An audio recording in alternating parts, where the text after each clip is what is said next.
మంత్రి అచ్చెన్నాయుడు వ్యాఖ్యలపై మాజీ ఎమ్మెల్యే కాసు మహేష్ రెడ్డి మండిపడ్డారు. ఈ సందర్భంగా ఆనాడు సంపద సృష్టించి డబ్బులు ఇస్తానని చెప్పి ఈరోజు పథకాలు ఇవ్వాలంటే ఆంధ్ర రాష్ట్రాన్ని అమ్మాల్సి ఉంటుందని అంటున్నారని ఎద్దేవా చేశారు. హామీలు ఇచ్చే ముందు చంద్రబాబు నాయుడుకి పవన్ కళ్యాణ్కి తెలియదని ప్రశ్నించారు. 20 లక్షల ఉద్యోగాలు లేదా 3,000 రూపాయలు నిరుద్యోగ భృతి అన్నారు. అన్నదాత సుఖీభవ పథకానికి 20,000 ఇస్తారన్నారు. గత సంవత్సరం 20,000 ఇవ్వలేదు. ఈ సంవత్సరం 20,000కి అతిగతి లేదని మండిపడ్డారు. 10% హామీలు కూడా నెరవేర్చకుండా హామీలని నెరవేర్చామంటూ బహిరంగంగా కూటమి ఎమ్మెల్యేలు, మంత్రులు ప్రజలను మోసం చేస్తున్నారని కాసు అన్నారు. కూటమి ప్రభుత్వ మోసాలకు త్వరలో ప్రజలు గుణపాఠం చెప్తారని కాసు అన్నారు.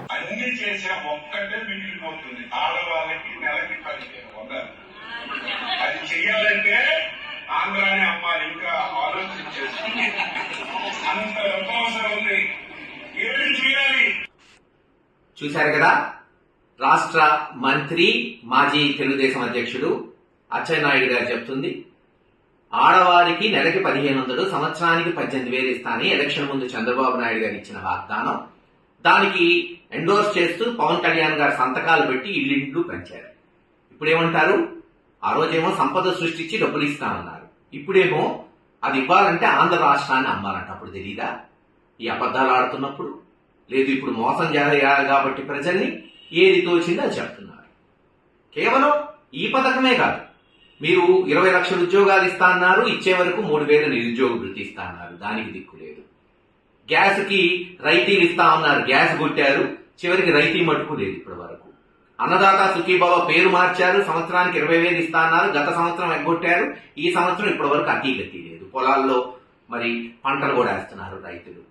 చివరికి అమ్మఒడి పేరు మార్చి 80 లక్షల మంది విద్యార్థులుంటే ఒక 50 లక్షల మందికి ఇచ్చారు, వాళ్ళు తిట్టుకుంటున్నారు మిగిలిపోయిన వాళ్ళు. ఇది రాష్ట్ర పరిస్థితి చంద్రబాబు నాయుడు గారి నాయకత్వంలో. మరోసారి మోసం చేయడానికి చేస్తున్నారు, మరోసారి చేయడానికి సమాయత్తమయ్యారు. ఎలా? ఇచ్చిన వాగ్దానాలు తుమ్మలో తొక్కాలి, ప్రజల్ని మోసం చేయాలనే దాంట్లోనే ఈరోజు మంత్రులు, ముఖ్యమంత్రి నుంచి అన్ని చేసేశారు.